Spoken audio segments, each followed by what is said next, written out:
It's pretty interesting because my mom did stand up for Charles Manson through all that, and I'm standing up for Chris Watts. Hello and welcome to True Crime Rocket Science, the most authentic voice in true crime. In this episode, we're going to look at something that I've actually never spoken about before, and that is Christa Richello. And there's a reason that I haven't ever spoken about it before, even though a lot of other channels have.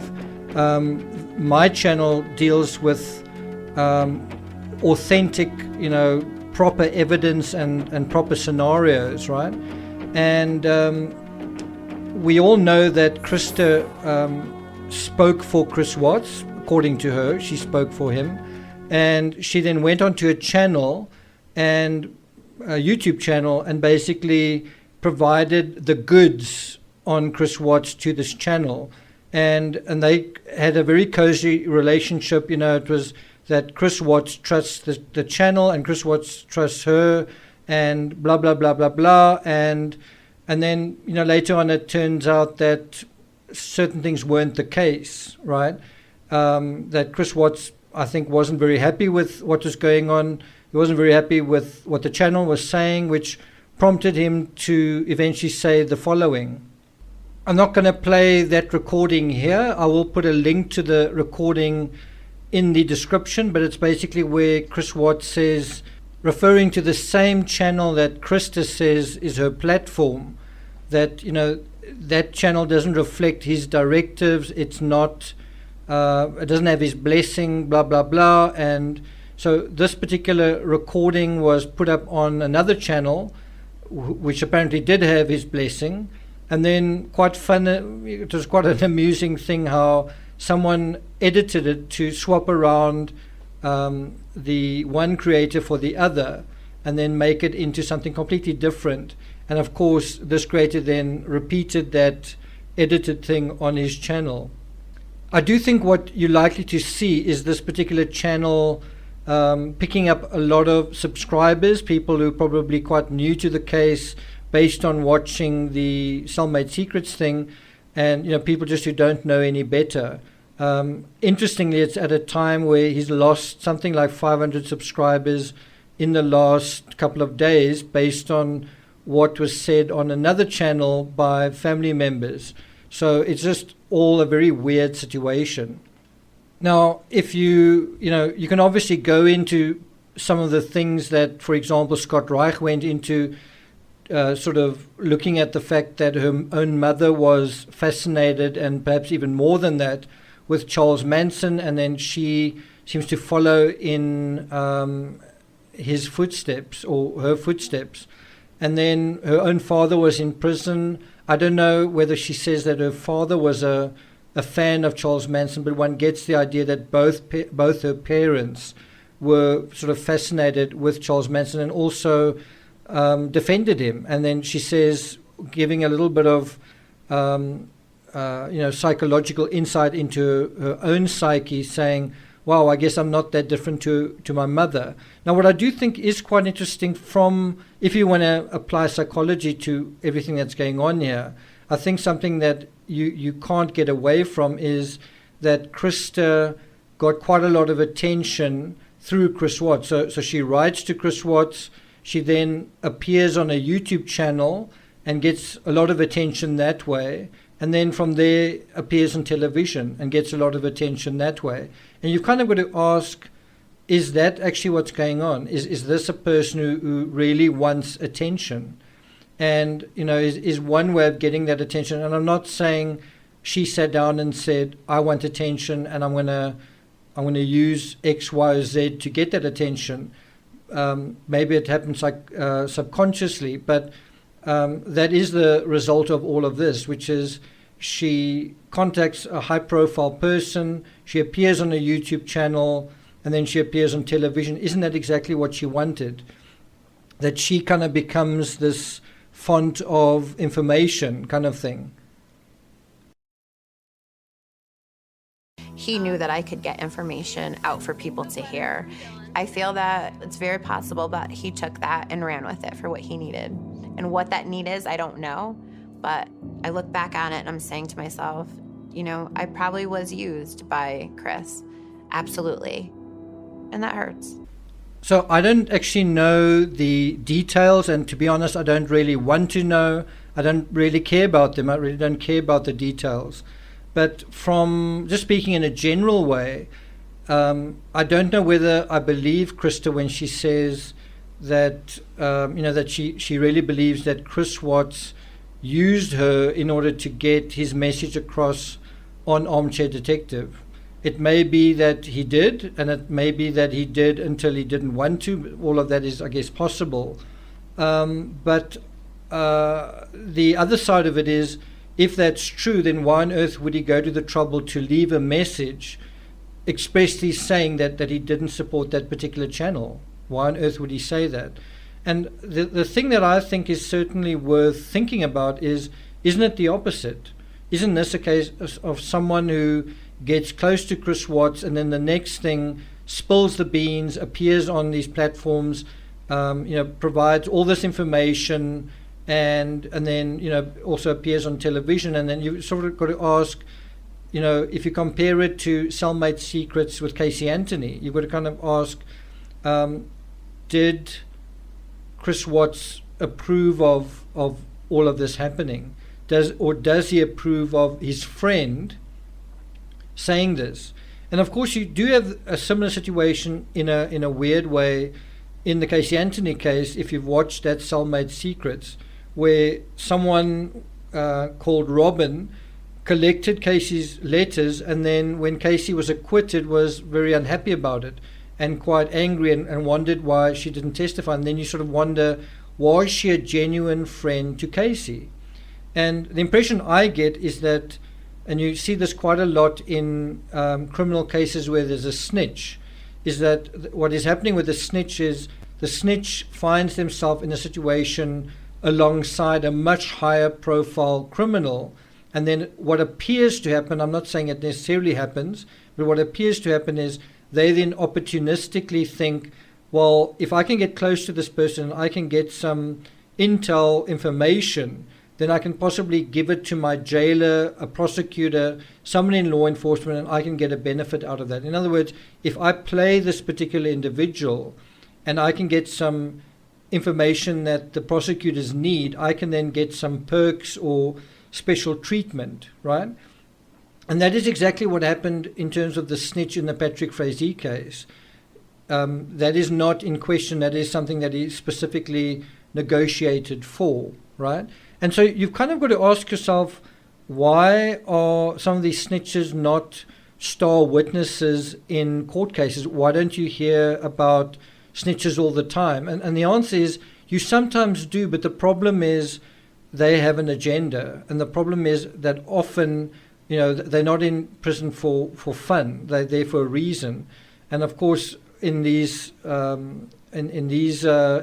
Cellmate Secrets, the prisoners are sort of shown as, the cellmates are shown to be nice people, innocent people. They didn't deserve the crime that happened to them. And of course, they're honest. And do they believe this and do they believe that? It's a little bit of a farce. But I think it's perfect fodder for Lifetime, perfect tabloid fodder. But coming back to the original issue is who used who. And what is just fascinating with the Watts case is how many women have been sort of approaching him, and then what happens as a result of that. You've had Sherilyn Cadle approach Chris Watts. He was led to believe that there'd be a book about Christian aspects, and then how much of the book was about that. Then you have someone else, and in this case Christa, same thing.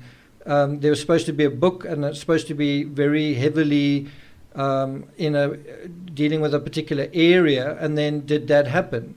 And so what I'm saying is you kind of have this scenario where certain things are agreed, and then what actually ultimately happens, right? What ultimately happens. And I do think Christa sort of sums it up very well, where she says,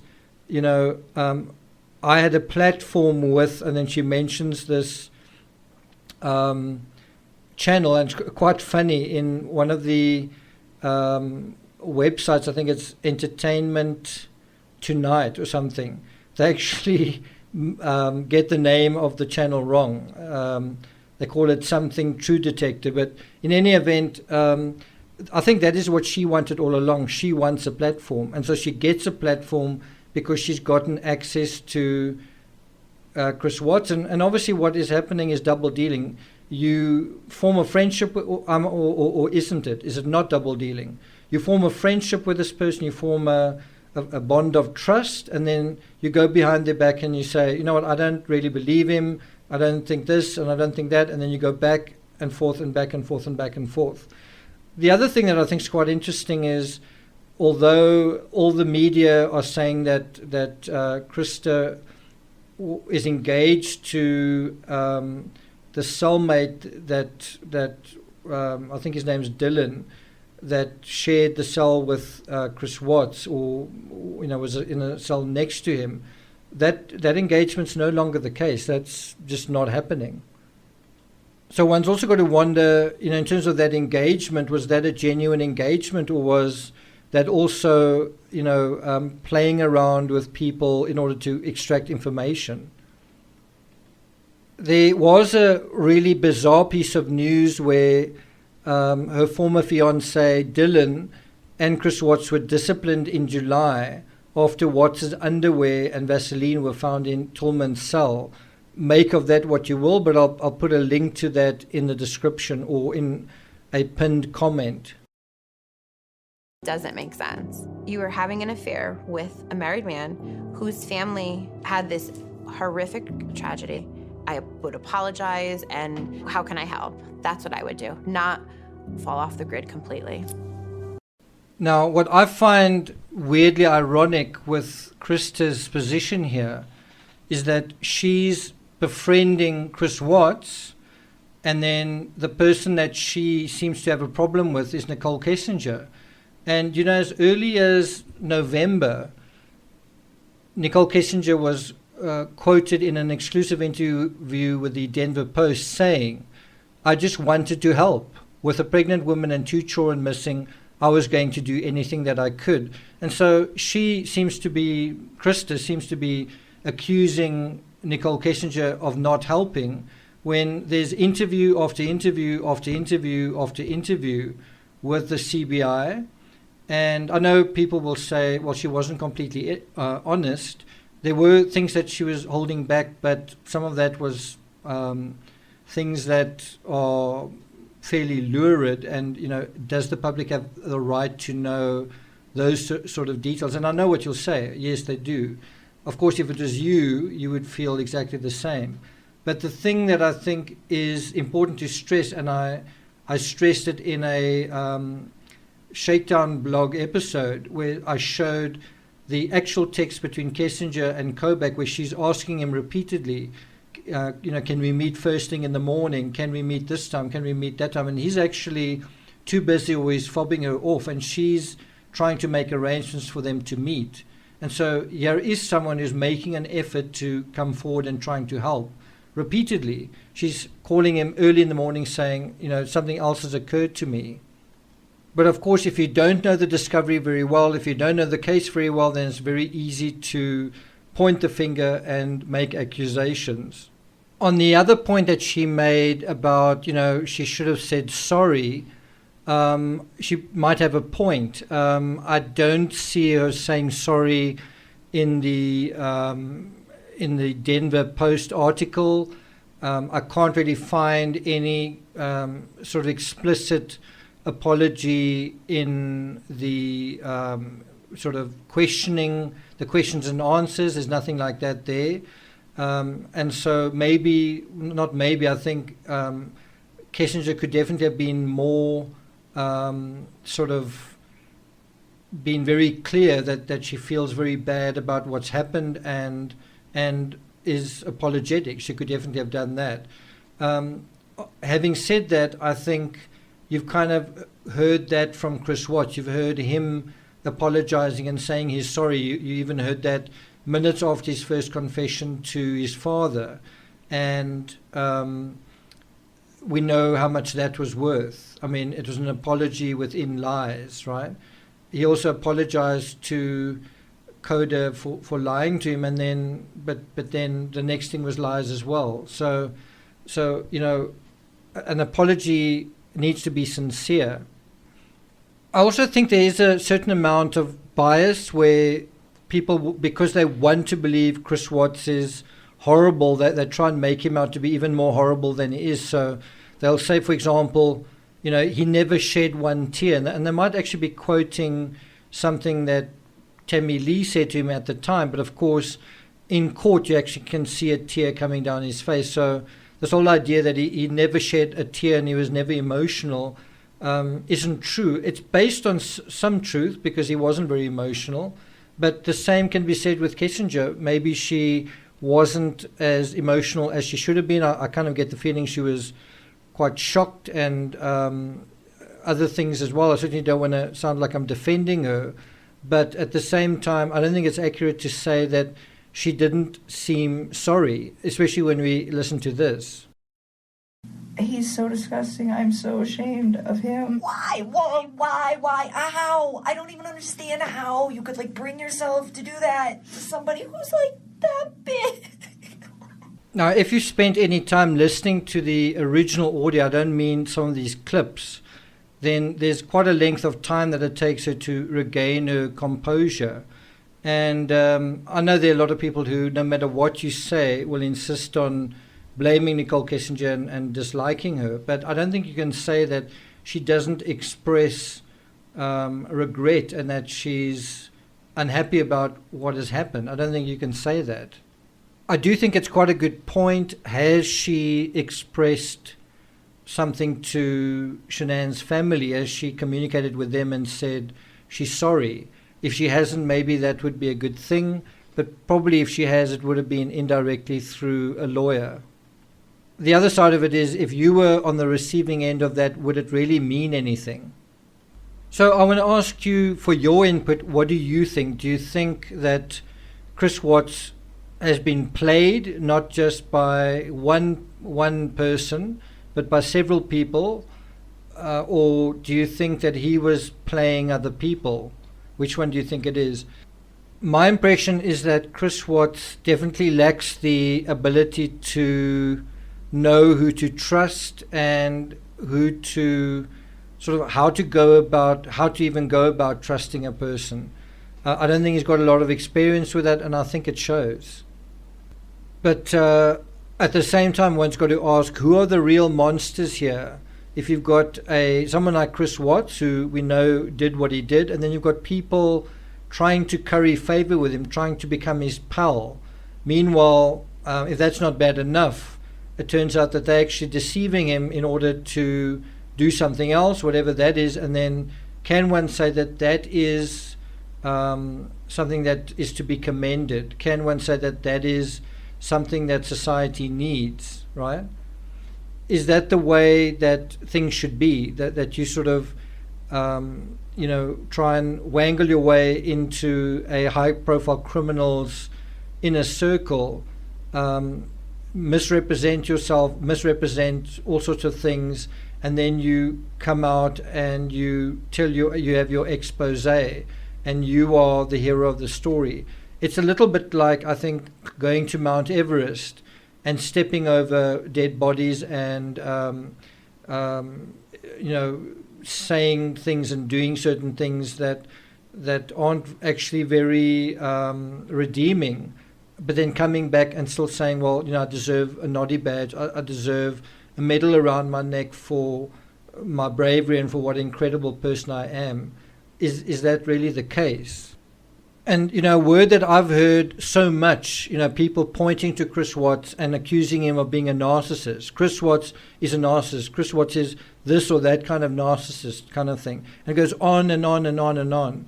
And then you've sort of got to ask yourself, these people making these accusations, there wouldn't happen to be any kind of vanity, self-interest, need for attention, any of those things with you, would there? There wouldn't be any sort of need for any of that kind of ego massaging with you, would there? There wouldn't be any kind of sense of taking pleasure in being the center of attention. Doesn't matter what the attention is, but it doesn't matter being the center of attention. And does that have anything to do with narcissism? Is that got anything to do with healthy narcissism or unhealthy narcissism? What do you think? So I hope you found this episode useful. Bear in mind, I'm basing it simply on watching the previews and the little bit of information that I know from just a little bit of, what people have told me and what I've observed in passing. Who knows, maybe this particular episode on Lifetime will really be interesting and stimulating. Who knows? All I know is that the episode on Casey Anthony did have some information that was useful. Something tells me we're not going to have those sort of insights in terms of the actual mechanism of the crime in this particular instance, but we'll see. Thank you for listening. If you haven't subscribed yet to this channel, please do like, share, leave a comment, and I'll see you guys next time.